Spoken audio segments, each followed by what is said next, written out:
Приветствую всех на своем канале «Занятия для души. Вязание с Натальей Волковой». Сегодня я вам хочу показать и рассказать, как выполнить вот такой вот очень теплый, уютный и комфортный палантин спицами.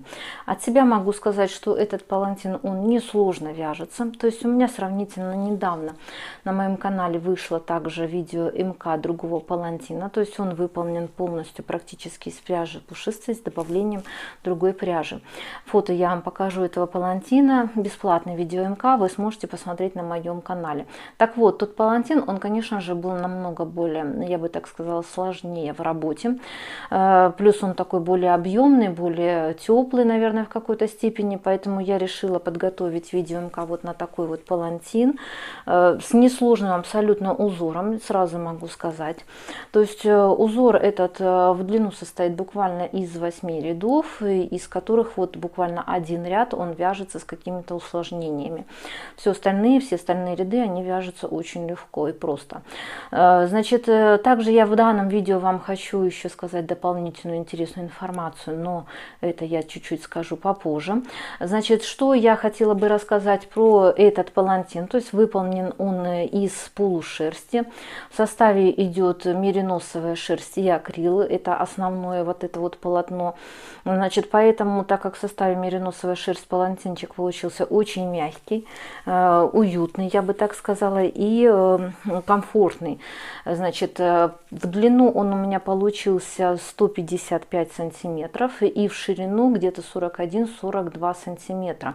То есть я не скажу, что он очень-очень большой, что он огромный, но в принципе среднего размера палантин. Значит, ушло у меня на его выполнение 2 моточка основной пряжи по 100 грамм и 1 моточек дополнительной пряжи, то есть это пряжа пушистая. Какой пряжей можно заменить ее, это я в принципе скажу в процессе значит, данного видео МК.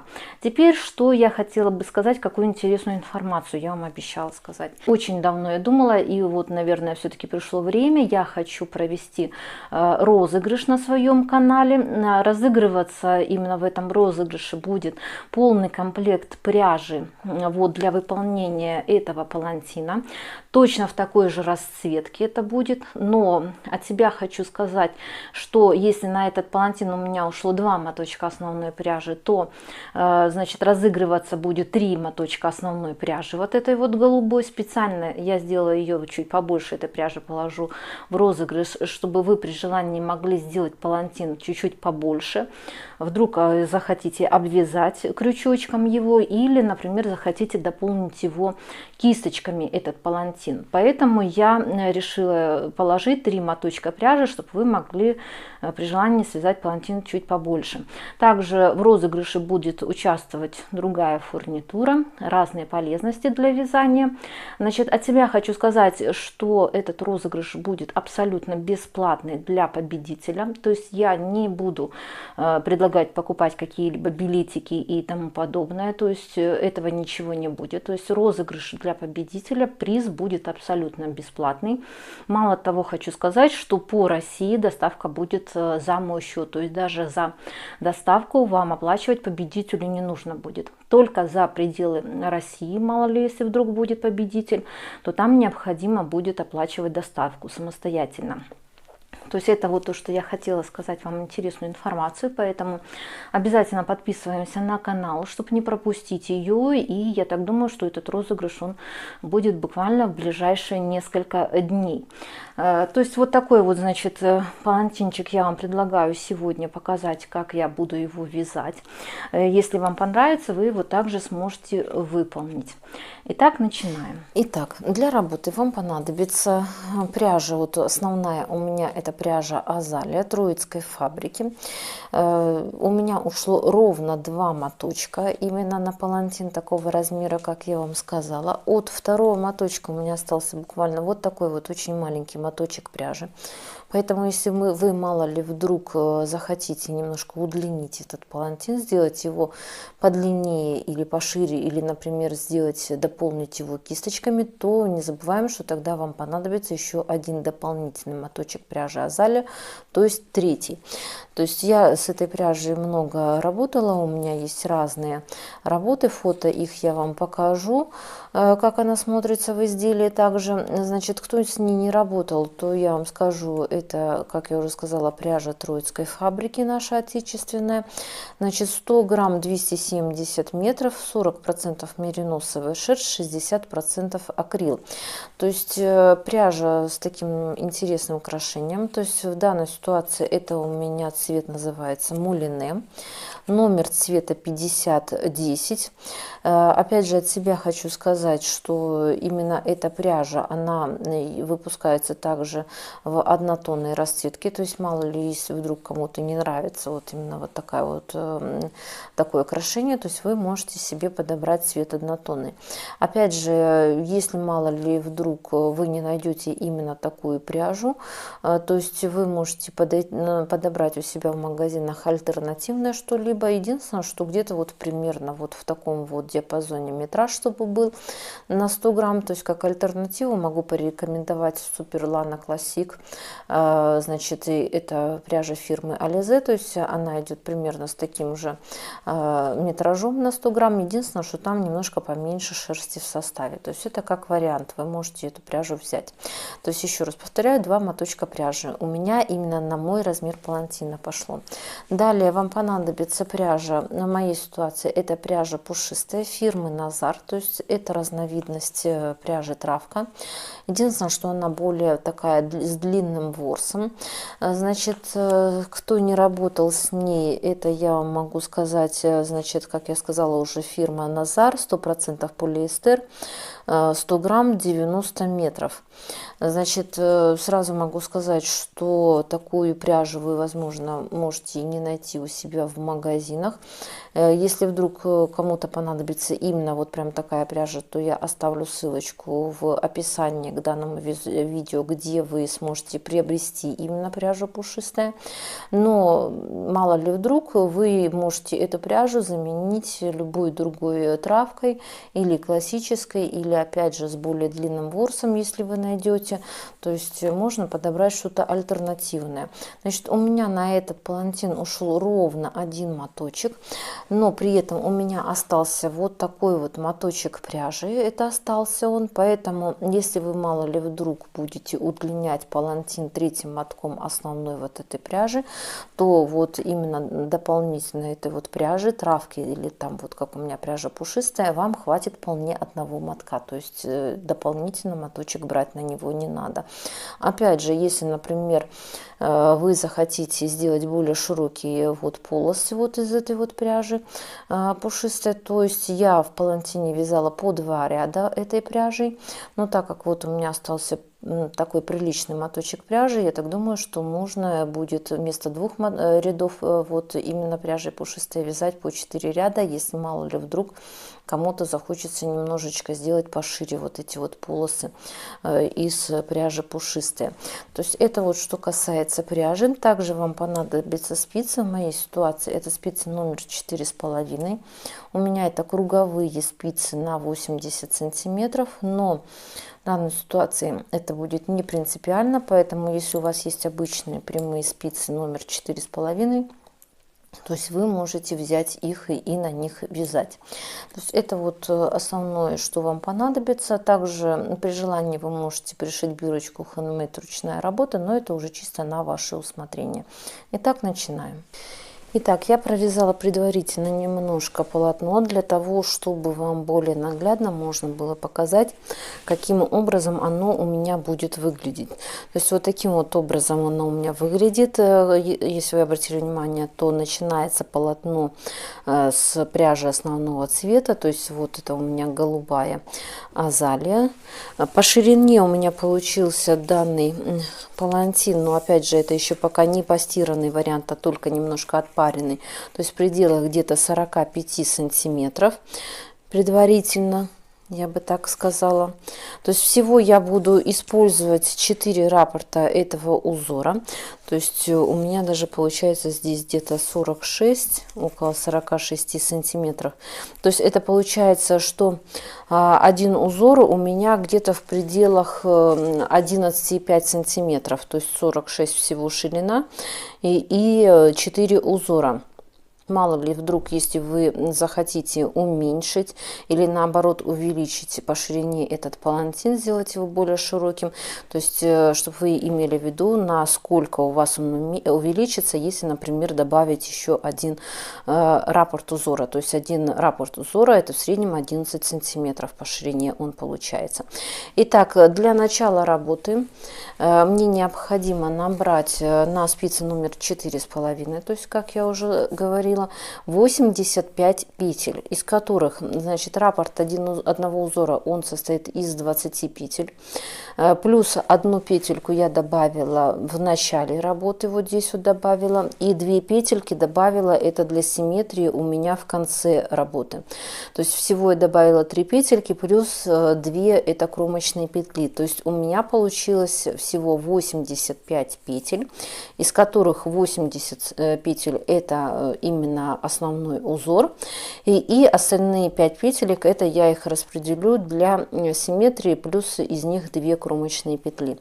Итак, вот я набрала на спице номер 4,5 85 петель, и изначально мне необходимо провязать 4 ряда, то есть вот они идут, этих 4 ряда платочной вязкой.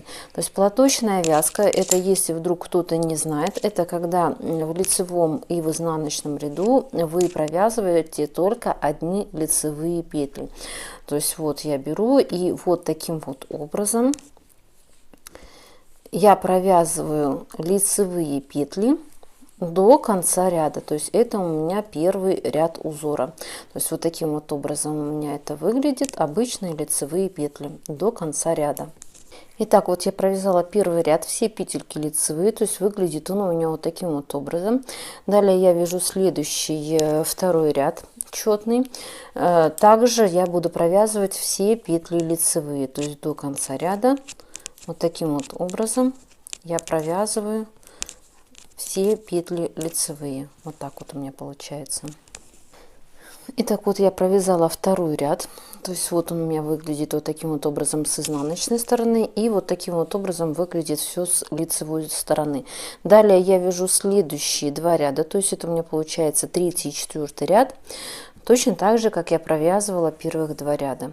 То есть все петли лицевые в 3-м ряду и все петли лицевые в 4-м ряду. Итак, вот я провязала первых 4 ряда платочной вязкой. То есть напоминаю, что платочная вязка это провязываем только одни лицевые петли в лицевом и изнаночном ряду. То есть вот у меня вот таким вот образом все это выглядит. И далее я вяжу следующие 2 ряда, то есть это у меня получается 5-й и 6-й ряд уже чулочной вязкой. То есть чулочная вязка, если кто не знает, это когда в лицевом ряду я провязываю все петли лицевые, а в изнаночном ряду я провязываю все петли изнаночными. Итак, я провязываю следующий ряд, это у меня получается 5-й. До конца ряда я провязываю все петли лицевыми. То есть вот таким вот образом у меня все выглядит. Итак, вот я провязала 5-й ряд, то есть выглядит у меня все вот таким вот образом. И далее я вяжу 6-й следующий ряд. Это все петли изнаночные теперь уже. То есть вот начинаю кромочную, снимаю, и до конца ряда я провязываю все петельки изнаночными. То есть вот таким вот образом провязываем до конца ряда. Итак, вот я довязала 6-й ряд до конца, то есть вот таким вот образом у меня выглядит полотно, это получается с изнаночной стороны, и вот таким вот образом оно у меня выглядит с лицевой стороны. То есть, как вы обратили внимание, первые 2 ряда узора, они вяжутся очень и очень легко, то есть несложно, это первые 4 ряда платочной вязкой, и 5-й, 6-й ряд это чулочная вязка. То есть, наверное, самый сложный ряд, это получается в данном узоре 7-й ряд. То есть сейчас я вам покажу, каким образом я его буду вязать. То есть, итак, вот я снимаю первую кромочную петельку, далее я провязываю одну лицевую петлю, это которую я добавила петельку, просто чтобы с краю у меня немножечко не с самого начала был узор, и далее я провязываю 4 раза по 2 вместе лицевой с наклоном влево, то есть 1, 2, 3, 4. То есть вот таким вот образом 4 раза подряд я провязала по 2 вместе лицевой с наклоном влево.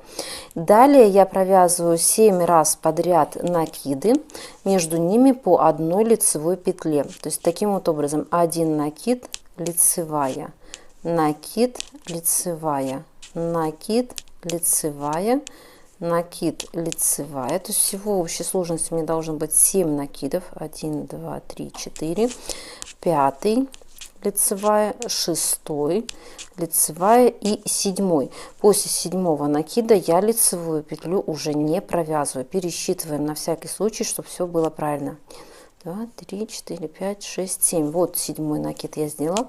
И далее я 7 раз подряд провязываю по 2 вместе лицевой с наклоном влево. 1, 2, 3, 4, 5, 6, 7. То есть вот 7 раз я провязала. 2, 4, 6, 7. Все правильно. Рекомендую периодически проверять, что вы вяжете, чтобы потом не приходилось распускать. Итак, вот 7 раз подряд я провязала по 2 вместе лицевой с наклоном влево. Далее я опять же повторяю, провязываю 7 раз, делаю накиды, между ними по одной лицевой петле.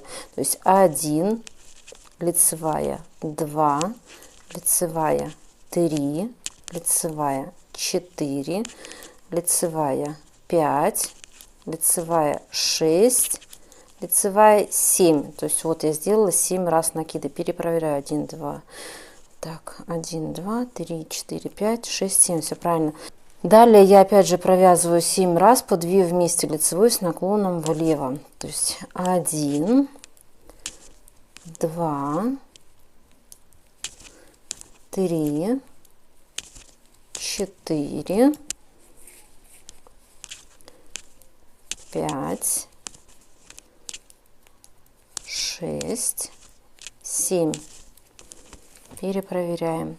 2, 4, 6, 7. Все правильно. Далее 7 раз мы делаем накиды, между ними по одной лицевой петле. 1, 2, 3, 4, 5, 6, 7. И опять же еще раз 7 раз по 2 вместе лицевой провязываем. 1, 2, 3, 4, 5, 6, 7. Вот 7 раз перепроверяю, все правильно. И опять же 7 раз я делаю накиды. 1, между ними по одной лицевой петле. 2, 3, 4, 5, 6, 7. И вот мы дошли уже до конца края. То есть, если вы обратили внимание, я все время делала по 7 повторов. Так как в начале ряда я сделала 4 раза, я провязала по 2 вместе лицевой с наклоном влево, то, соответственно, в конце ряда я провязываю только 3 раза. То есть 1, 2 вместе лицевой с наклоном влево, 2 и 3. Вот 3 раза я провязала 2 вместе лицевой. И 2 петельки, это у меня для симметрии, просто я их провязываю лицевыми. Кромочные, изнаночные. То есть вот мы с вами провязали, это получается 7 ряд. Можно сказать, что в данном узоре это самый так сложный именно ряд. Все остальное вяжется намного легче. То есть следующий 8 ряд провязываем все петли изнаночные. То есть до конца ряда я провязываю все петли изнаночными. Итак, вот я провязала 8 ряд, то есть выглядит он у меня с изнаночной стороны вот таким вот образом. То есть все петельки я провязала изнаночными, включая и накиды предыдущего ряда. То есть вот у меня здесь это все видно. Значит, вот таким вот образом выглядит узор с лицевой стороны. То есть всего в общей сложности провязали 8 рядов, и это и есть раппорт данного узора. Значит, далее вы начинаете повторять узор, начиная с первого ряда. То есть отсюда начинается повтор. То есть, как вы обратили внимание, узор несложный. Из 8 рядов можно сказать, что только 7-й вот ряд он вяжется с каким-то вот более усложнением, а все остальные ряды они вяжутся очень и очень даже легко. То есть, но рисунок смотрится хорошо, красиво. То есть вот здесь вот, как вы видите, он ложится как бы такими вот волнами. И, значит, теперь необходимо провязать по принципу, как я вам показала, в общей сложности 3 раппорта узора. То есть вот это провязали сейчас с вами вместе, это вот первый раппорт узора. Далее начинается 4 ряда платочной вязки, потом идет 2 ряда чулочной вязки, 7-й ряд это с дырочками и 8-й ряд это все петли изнаночные. То есть это вот второй раппорт узора. И далее вот третий раппорт узора. Вот он, третий полный раппорт узора, после чего провязывается после третьего раппорта просто 4 ряда платочной вязки, то есть все петли лицевые, то есть и заканчивается вот таким вот образом. Вот это именно один участок, после которого я буду вязать вот такой вот декоративной пряжей пушистой. Но опять же, если вы не найдете именно такую пряжу, то вы можете взять любую, например, травку классическую, то есть это уже чисто на ваше усмотрение. То есть далее, после того, как я провяжу вот этот вот участок, первый вот раппорт, например, я вот уже буду вязать именно другой пряжей. Итак, после того, как вы провязали 3 раппорта узора, то есть вот они у меня здесь провязаны. То есть вот 1, 2, 3 и последних 4 ряда я провязала платочной вязкой. Я буду добавлять вторую пряжу декоративную. Это у меня пряжа пушистая. И тут, в принципе, тоже есть такие небольшие нюансы в работе. Значит, я буду этой пряжей вязать дополнительно всего 2 ряда. То есть вот они у меня провязаны в предыдущем, вот именно после предыдущего раппорта. Значит, при этом я основную вот эту вот нить, я ее не отрываю. То есть она у меня остается в работе, основная нить. И я просто закрепляю вот именно ниточку пушистую, то есть вот в боковую, вот в эту в первую петельку я продеваю кусочек вот таким вот образом и фиксирую ее здесь. То есть эта пряжа пушистая, она будет отрываться после каждого вот именно участка, как она будет провязываться. То есть вот если вы обратили внимание, здесь у меня протяжки нет никакой, то есть я ее именно убирала, эту ниточку. Основную нитку я оставляю, потому что я ей буду продолжать вязать. То есть вот таким вот образом я закрепляю ниточку, и здесь у вас есть как бы 2 варианта. То есть вы можете или, например, после того, как провяжете 2 ряда пряжи пушистой, завязывать на узелок вот эти вот 2, то, что будет торчать вот 2 вот эти вот ниточки в начале и в конце.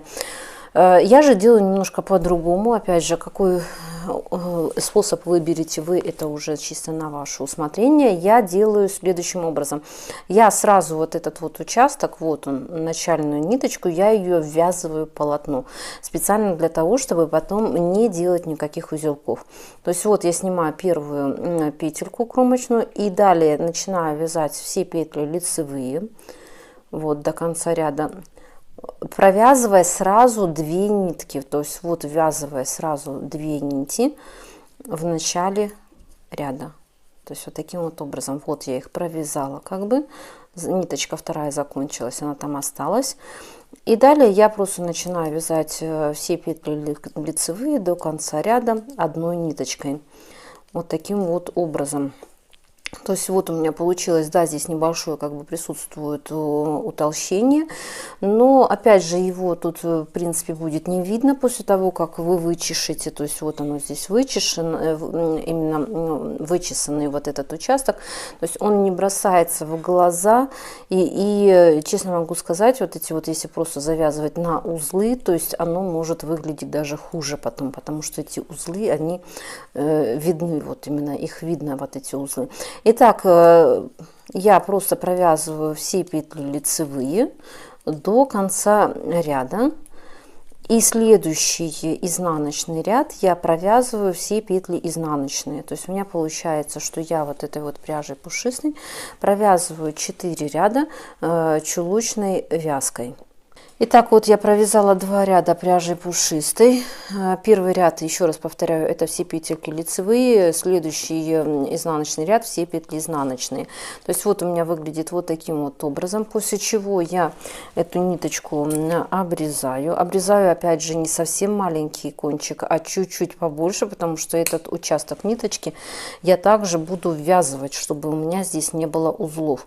То есть вот таким вот образом у меня все это выглядит. Далее я беру основную вот эту вот нить и начинаю вязать следующий именно участок работы. То есть вот он также состоит из 3 этих вот раппортов. То есть вот такой же буду участок следующий вязать до следующего ряда пряжи пушистой.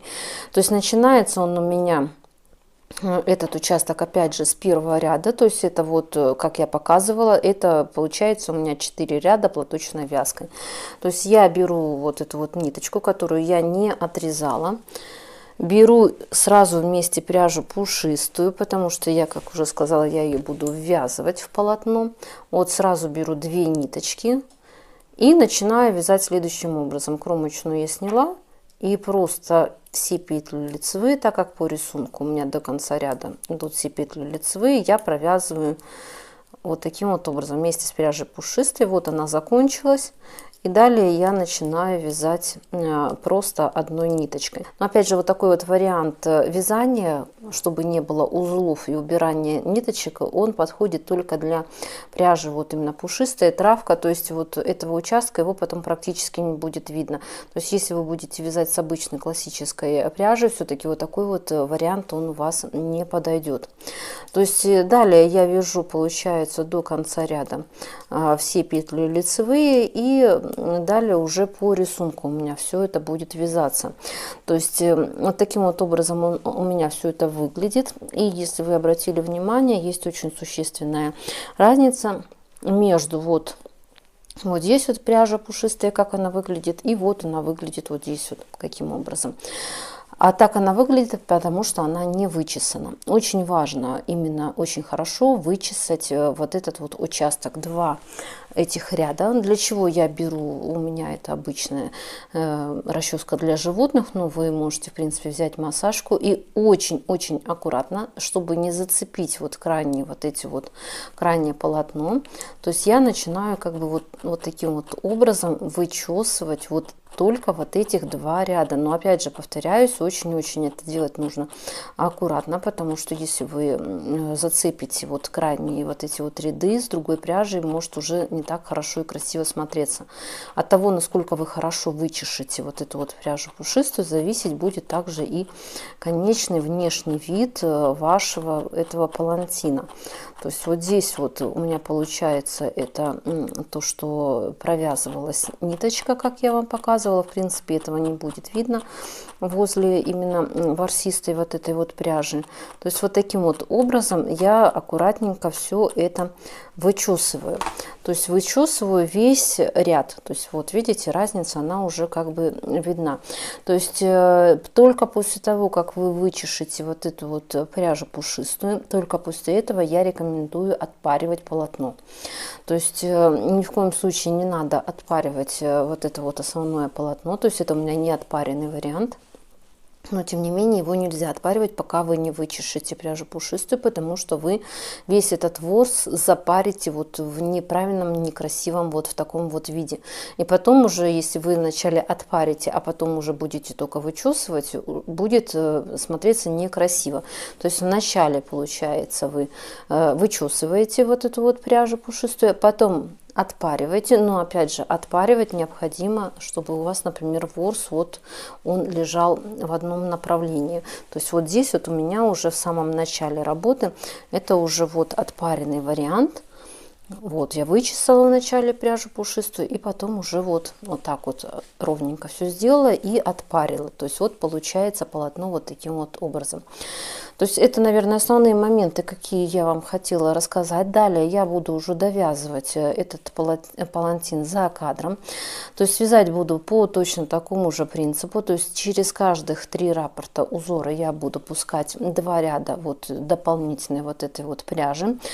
Сколько раппортов у меня точно узора получится, я еще пока, к сожалению, сказать не смогу. То есть когда я полностью уже его довяжу, я вам смогу сказать, сколько у меня получилось этих раппортов и на какой примерно размер у меня все получилось. То есть все это я сделаю за кадром, покажу вам уже в самом конце последние ряды, как я буду довязывать этот палантин. Итак, вот я довязала уже практически второй моточек пряжи. То есть от второго мотка у меня остался вот буквально такой вот очень-очень маленький моточек пряжи, но тем не менее мне этого хватило для того, чтобы связать вот таких вот полных 11 полос. То есть вот этих вот у меня получилось полос 11 и 10 получилось полосочек из пряжи пушистой. Значит, от пряжи пушистой у меня остался такой очень даже, я бы сказала, приличный моточек пряжи.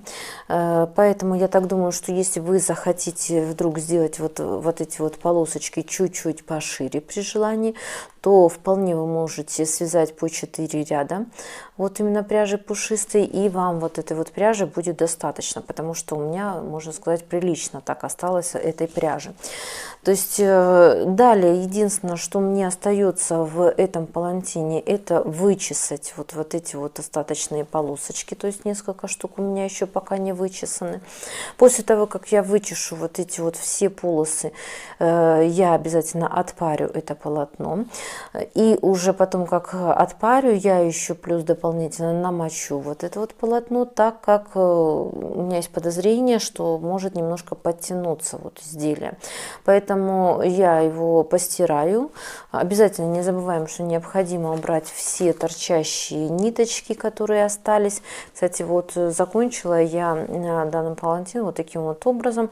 Это еще, правда, не отпаренный вариант. То есть я провязала последних 4 ряда платочной вязкой и потом просто закрыла обычным способом. Но опять же, закрывать нужно так, не сильно затягивая, чтобы у вас ширина в начале палантина и в конце вот палантина после закрытия была примерно одинаковая. То есть таким вот образом у меня все это выглядит. Как я уже сказала, осталось только довычесать, отпарить, постирать, и необходимо обязательно убрать все торчащие ниточки. При желании вы можете пришить бирочку handmade ручная работа. То есть все это я сделаю за кадром и покажу вам уже конечный вариант, что у меня получилось. Скажу, какие у меня получились конечные размеры именно после стирки этого палантина.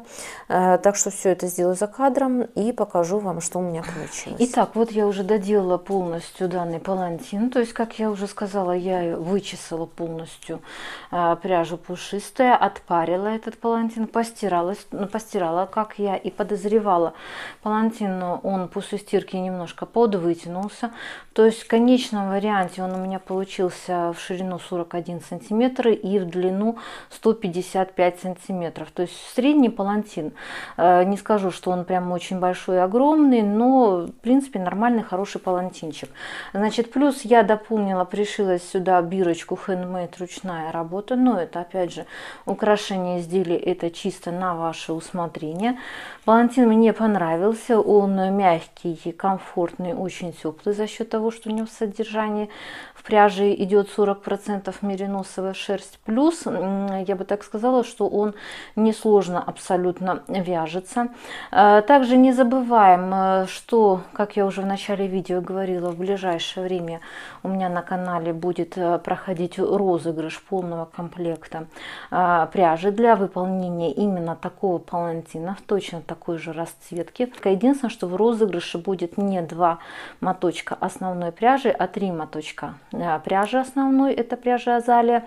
То есть я специально чуть-чуть побольше положила пряжи для того, чтобы вы при желании могли сделать палантин немножечко побольше, или возможно обвязать его крючочком, или вдруг дополнить его захотите кисточками. То есть это все уже чисто на ваше усмотрение. То есть кому понравилось данное видео, кому оно было полезным, обязательно ставим лайк, подписываемся на мой канал, чтобы не пропускать в дальнейшем интересную и полезную информацию. Делимся данным видео с друзьями, если вдруг оно вам было интересным. В конце видео я также оставлю фото этого палантина и других палантинов, которые я выполняла. Если вам будет интересно, то можете их посмотреть. Итак, до новых встреч!